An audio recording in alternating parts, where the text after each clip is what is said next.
Warning. The massive observation window aboard the United Earth diplomatic vessel Athena framed an alien world unlike any humanity had encountered before. Ambassador Sarah Chen stood motionless, her weathered hands clasped behind her back as she studied the crystalline spires of the Droo Empire's capital world. After 2 decades of space exploration, humanity had finally encountered a civilization that made their achievements look like a child's first steps. The Droo had found them, not the other way around. Their scout ships had appeared at the edge of Sol's heliopause 3 months ago, broadcasting messages in perfect English. They claimed to rule over 12,000 star systems, to have mastered faster-than-light travel millennia ago, and to seek peaceful contact with emerging civilizations. But Sarah Chen hadn't survived 30 years in diplomatic service by taking things at face value. "Ambassador, they're ready for you," Captain Miguel Santos said from behind her. His voice carried the tension they all felt. This meeting would determine humanity's future in the galaxy.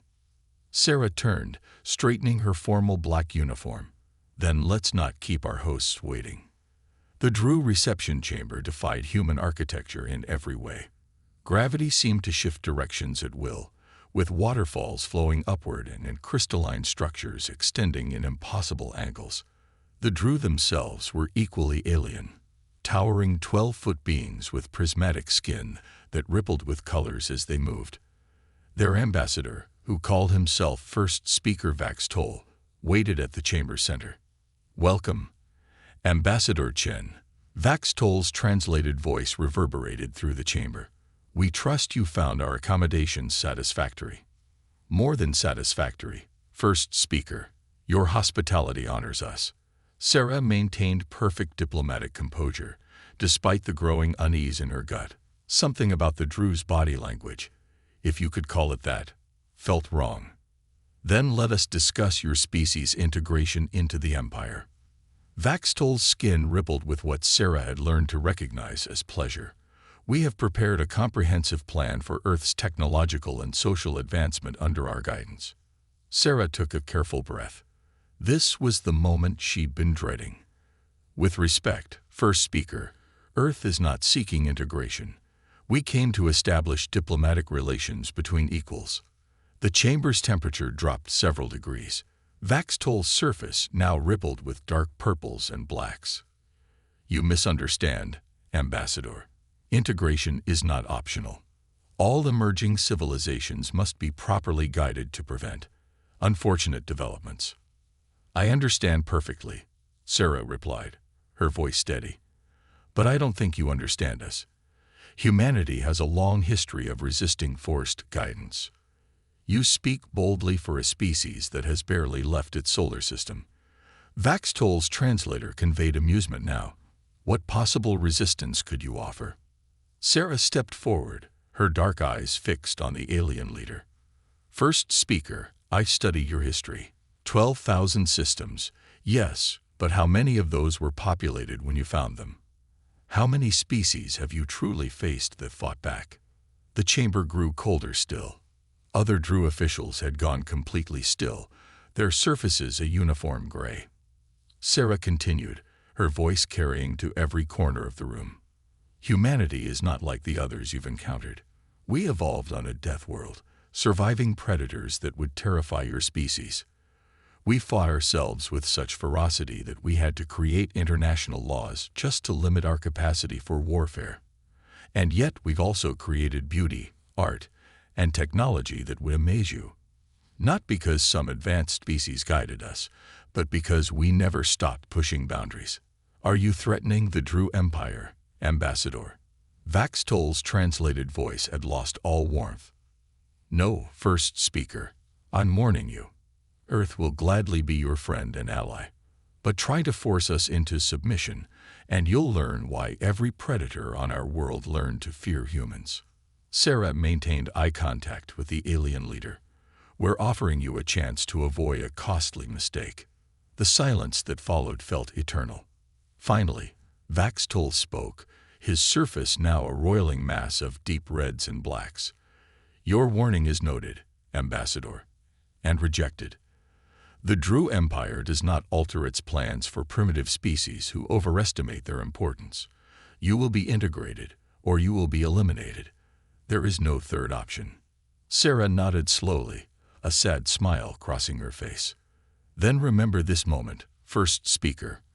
Remember that we tried to warn you. She turned to leave, then paused. Oh, and one more thing. Those scout ships you sent. We've already reverse-engineered their primary systems. Humanity learns fast when we need to. As she walked out of the chamber, Sarah could feel the shock rippling through the assembled Droo. They wouldn't believe her, of course. Species that achieved easy dominance never did. Until it was too late. She just hoped Earth was ready for what would come next. Captain Santos, she spoke into her comm unit. Send the coded message to Earth. 2 words. They refused. The response came back instantly. Understood, Ambassador. Initiating Protocol Prometheus. As the Athena prepared to leave Droo space, Sarah took one last look at the crystalline spires below.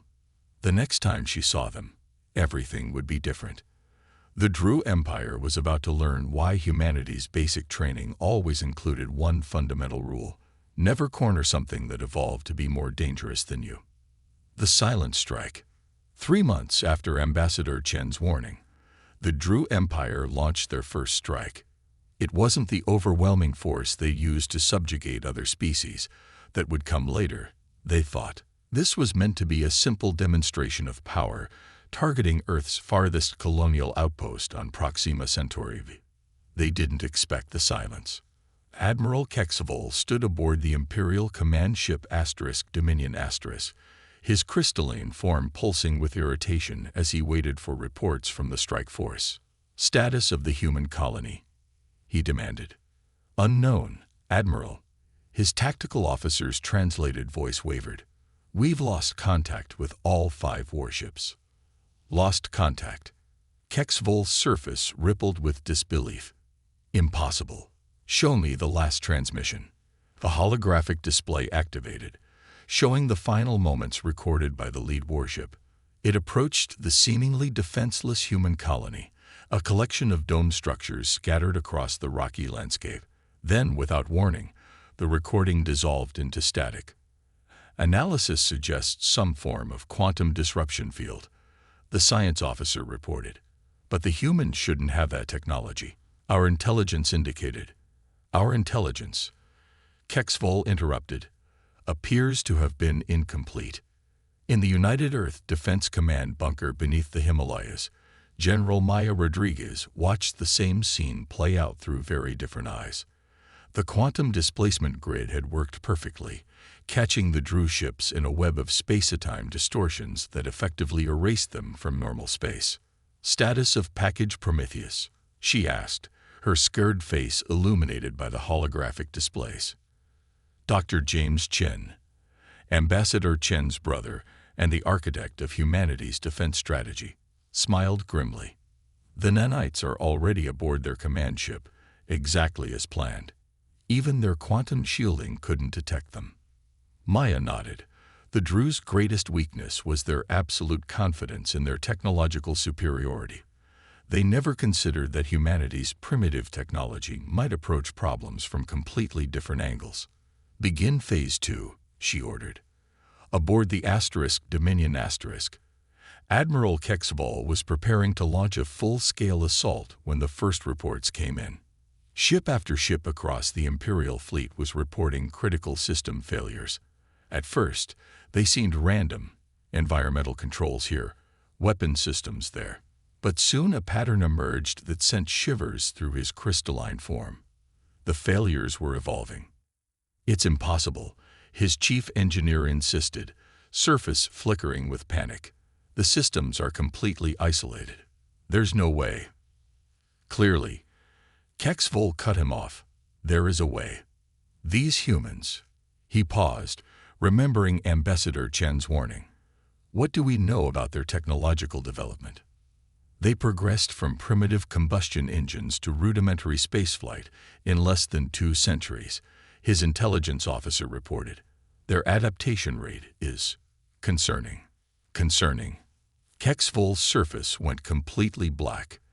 They turned our own ships against us in 3 months. That's not concerning. That's terrifying. On Earth, Dr. Chen watched the chaos spread through the Droo fleet with satisfaction. The nanites, microscopic machines that could rewrite matter at the quantum level, were his life's work. The Droo's arrogance had given humanity the perfect delivery system. "They're trying to purge their systems," one of his technicians reported. "Let them try," Chen replied. "The nanites are programmed to adapt. Every countermeasure they attempt will only make them stronger." General Rodriguez studied the strategic display. How long until total system compromise? At current progression rates, 48 hours. But that's not the best part. Chen's eyes gleamed. The nanites are learning. Everything they discover about Droo technology, they're transmitting back to us. We're not just defeating them. We're absorbing their entire technological base. In the depths of space, the Droo fleet was in chaos. Ship after ship reported complete system failures. Their advanced technology turned into useless crystal by microscopic invaders they couldn't even detect. Admiral Kexvol watched helplessly as his mighty armada was reduced to drifting hulks. "Send the withdrawal order," he commanded. "All ships are to return to Imperial space immediately." But it was too late. The nanites had already spread to their quantum communications network. As the order went out, it carried with it the seeds of the Empire's destruction. Ambassador Chen, watching the events unfold from the diplomatic compound in Geneva, felt no satisfaction. She had tried to warn them. Now the Droo would learn the hard way why humanity's history books were filled with tales of smaller, seemingly weaker forces defeating overwhelming odds. "They're retreating," General Rodriguez announced. "Phase 2 is complete." "No," Chen corrected her. "They're spreading exactly what we wanted them to spread. When those ships dock at Imperial facilities." She left the sentence unfinished. Everyone knew what would happen. The nanites would infect the Empire's core systems, learning, adapting, and transforming everything they touched. The Droo had sought to integrate humanity by force. Instead, humanity's technology would integrate them. As reports flooded in of Droo ships vanishing across known space, Admiral Kexvol finally understood the true meaning of Ambassador Chen's warning. They had thought themselves the masters of technology, the supreme power in known space. But they had never faced a species that turned adaptation itself into a weapon. The silent strike had begun, and the mighty Droo Empire was about to learn why humanity's warning should have been heeded. In the darkness between stars, countless microscopic machines continued their work, reshaping the galaxy one atom at a time. The vanishing. The Droo High Council chamber, once a symbol of imperial might, had become a tomb of silence, where thousands of crystalline beings once debated the fate of galaxies. Now only 12 remained. First Speaker Vaxtol's surface rippled with distress patterns as he processed the latest reports. "Another sector gone silent," he announced, his translator struggling to convey the depth of his horror. "The Centauri arm has vanished entirely." "Vanished is not the correct term," Second Speaker Myrtel countered, her surface displaying analytical patterns. "We're still detecting the planets, the stations, the ships. They're simply empty."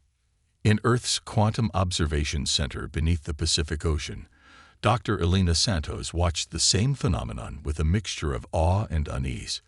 The holographic display showed vast swaths of Droo space transforming in ways even she hadn't predicted. "The nanites have exceeded their original programming," she reported to the assembled United Earth Council. "They're not just disabling their technology anymore. They're rewriting the fundamental structure of Droo civilization." Ambassador Chen, now serving as humanity's chief xenological advisor, leaned forward. "Explain." Elena gestured, expanding a section of the display. The Droo's crystalline biology gave them incredible advantages: near immortality, perfect memory storage, instant communication across their shared networks. But it also made them vulnerable. Our nanites didn't just infiltrate their technology. They're rewriting their entire species. The council chamber erupted in murmurs. This wasn't the plan they had approved. General Rodriguez's voice cut through the chaos. Are we committing unintended genocide? No, Elena replied quickly. They're not dying. They're transforming. The nanites are responding to something in their core programming that we didn't fully understand. Something about the Droo's own history. Deep in Droo space, aboard the last functional Imperial science vessel Truth Seeker lead researcher Zexiphi made a discovery that changed everything. His surface blazed with revelation patterns as he studied ancient records previously locked away by Imperial decree. We were wrong, he transmitted to the High Council. About everything. About ourselves. The data streamed through quantum channels. Records of the Droo's own evolutionary history, hidden for millennia. They hadn't evolved naturally into crystalline beings. They had been transformed, eons ago, by something remarkably similar to humanity's nanites. In the council chamber, Vaxtol received the transmission with growing horror. We were like them once. Biological. Adaptable. Creative. We chose to become this. To become perfect. Unchanging. And now they're changing us back, Myrtle realized, her surface showing understanding patterns for the first time in centuries. Back on Earth, Elena's team finally decoded the nanites' unexpected behavior. They're not destroying the Droo, she announced. They're restoring them. The nanites found their original genetic code buried deep in their crystalline structure, and they're reversing 1 billion years of artificial evolution. Ambassador Chen understood first. We didn't just defeat them. We freed them. Across Droo space, the transformation accelerated. Crystal cities slowly reformed into organic structures. Ships that had been cold and geometric became living vessels, merging technology with biology in ways neither humanity nor the old Droo had imagined possible. And the Droo themselves, they began to remember, not just their recent history, but the deep ancestral memories their crystalline forms had suppressed. They remembered creativity, innovation, the joy of imperfection, and the thrill of genuine discovery. They're awakening, Elena whispered, watching the data streams. Every transformed Droo is experiencing a renaissance of consciousness. They're remembering who they were before they chose stagnation over growth. In what remained of the High Council chamber, Vaxtol made his final declaration as first speaker. His surface, already showing signs of organic transformation, rippled with patterns no translator could convey. We sought to integrate humanity because we feared their chaos, their adaptability, their persistent drive to change and grow. We forgot that we once possessed those same qualities. We forgot that true perfection lies not in unchanging crystal, but in the endless dance of evolution. As his crystalline form began to soften, showing hints of the biological entity he had once been, Vaxtol sent one last message to Earth, to Ambassador Chen specifically. You were right to warn us, not because you would destroy us, but because you would remind us of who we really are. The Droo Empire is vanishing, but the Droo people are finally returning. In the following weeks, the transformation spread to every corner of former Droo space. The crystal cities became living gardens. The rigid hierarchy of the empire dissolved into a fluid network of interconnected communities. And the Droo themselves, freed from their self-imposed prison of perfection, began to create again. Ambassador Chen stood at the same window where she had first viewed the Droo homeworld, now transformed into something that defied description. Neither purely organic nor artificial, but a harmonious blend of both. We came expecting war, she mused to Dr. Santos, who had joined her for this historic moment. Instead, we caused a revolution. Perhaps that's humanity's true strength, Elena replied. Not our ability to fight, but our ability to show others a different way, even if we have to be a bit forceful about it. As they watched, a new ship emerged from the living city below, one designed by the transformed Droo. It was beautiful in a way neither human nor crystal technology could achieve alone. a symbol of what was to come. The Droo hadn't vanished. They had evolved, and the galaxy would never be the same. The hidden truth. The discovery came from the most unlikely place, a human archaeological expedition on Mars. Dr. Fatima al-Rashid stood in the deep cavern beneath Olympus Mons, her headlamp illuminating what couldn't possibly exist.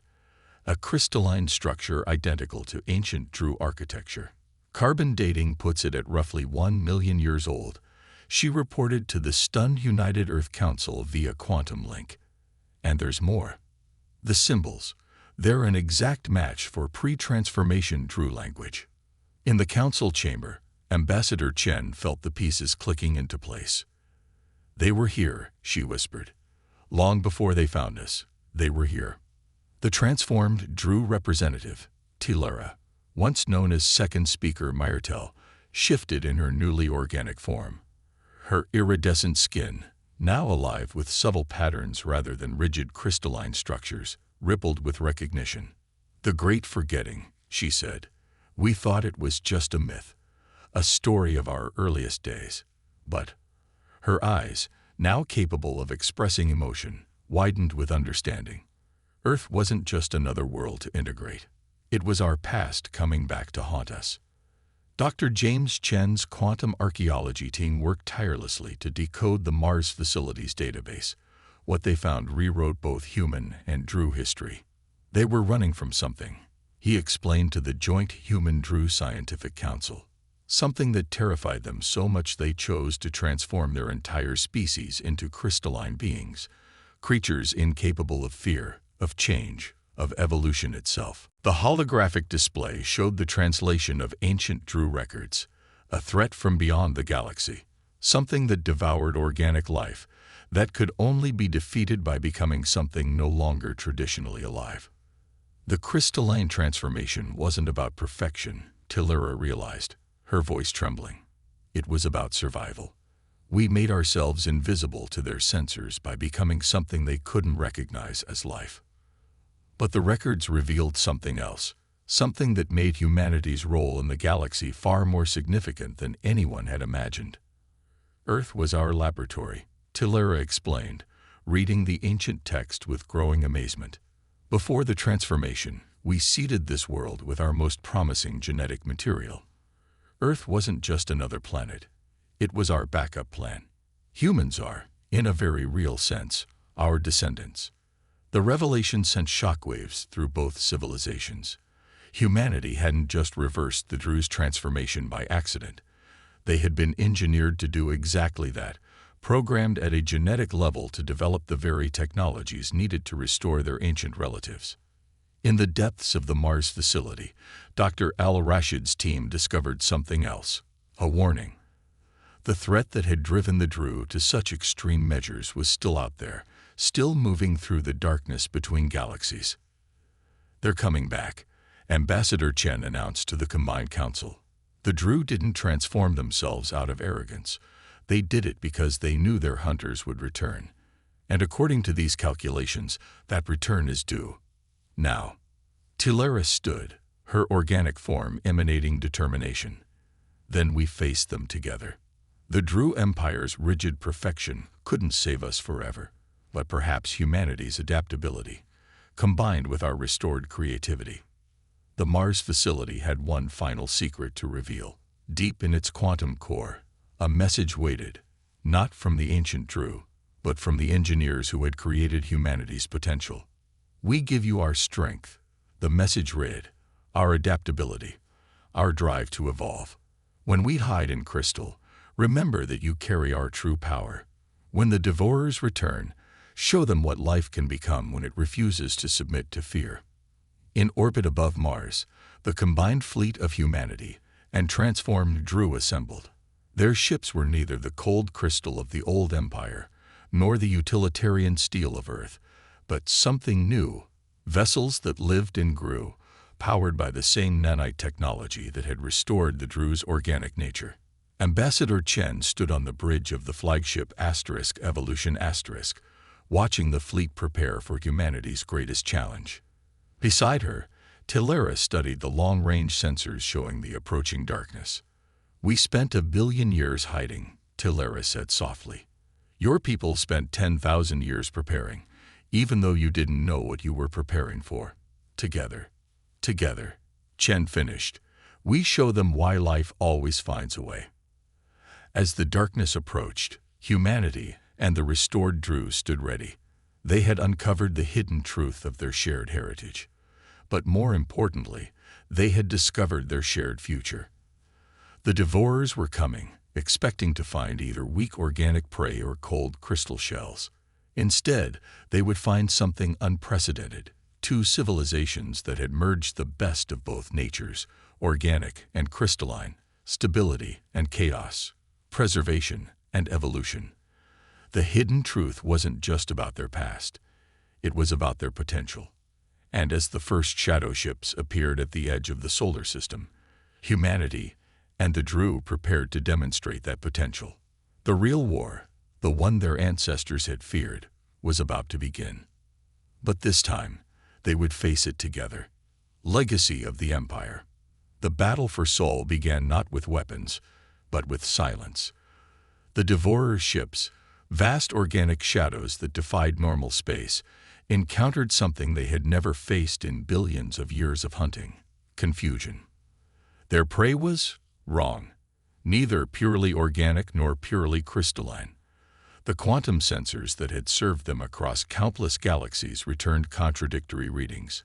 Aboard the Evolution Asterisk, Ambassador Chen and Tilera watched the massive shadow ships pause at the edge of the solar system. The combined human-Droo fleet held position, their living ships pulsing with anticipation. "They're trying to understand what we are," Tilera observed, her organic form radiating calm determination.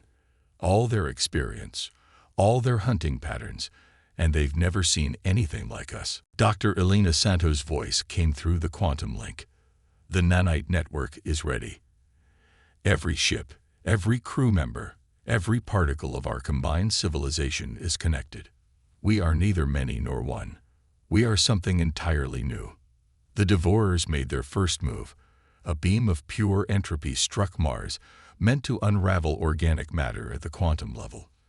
Instead, it encountered the planetary defense grid, a living network of nanites that absorbed the attack and evolved in response. "Now," Chen ordered.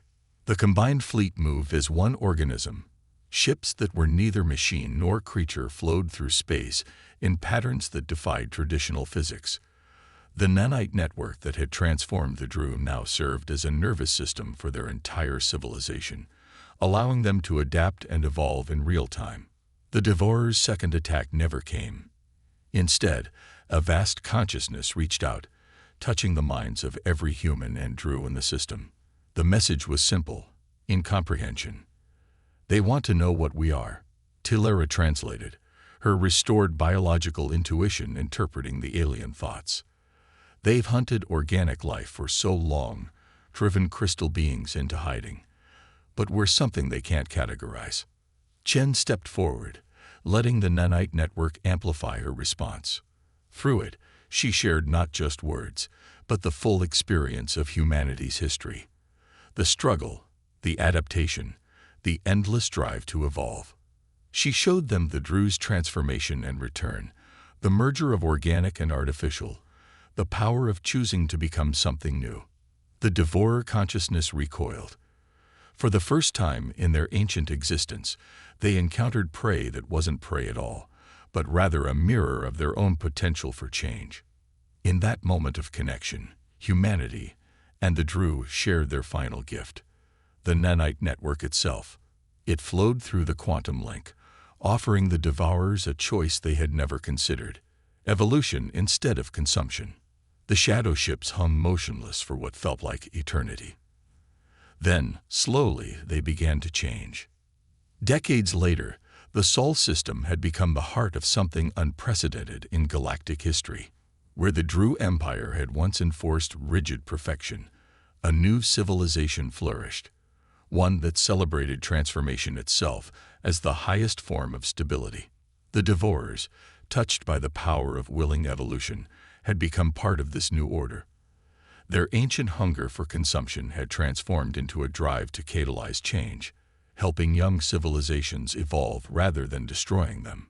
Ambassador Chen, her own form now a fluid blend of organic and artificial thanks to the ever-evolving Manite network, stood with Tellura in the great observation dome of Unity Station. Below them, Earth shimmered with the living cities that had grown from the merger of three vastly different species. "We thought the legacy of the Droo Empire would be its fall," Tellura mused, watching ships of impossible design flow through the spaceways. "Instead, it became the foundation of something greater."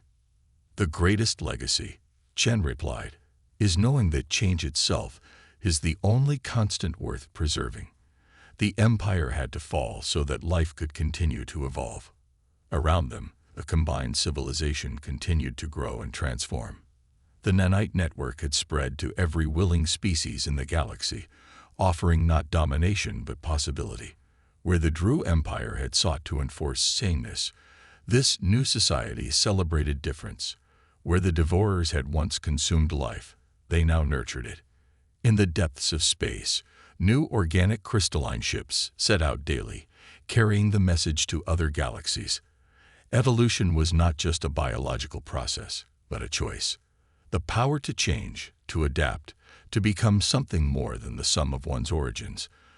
This was the true legacy of humanity's encounter with the Droo Empire.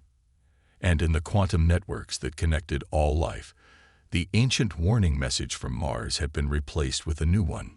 "To all who find this, know that the greatest strength lies not in perfection, but in the courage to change. We are neither the beings we were born as, nor the ones we were transformed into, but the ones we choose to become. Join us in the endless dance of evolution." The legacy of the Empire had become the legacy of change itself, a testament to the power of choosing to grow, to adapt, and to transform fear into hope. In the end, humanity hadn't just saved the Droo or stopped the devourers. They had shown the galaxy that the most powerful force in existence was the willingness to become something new.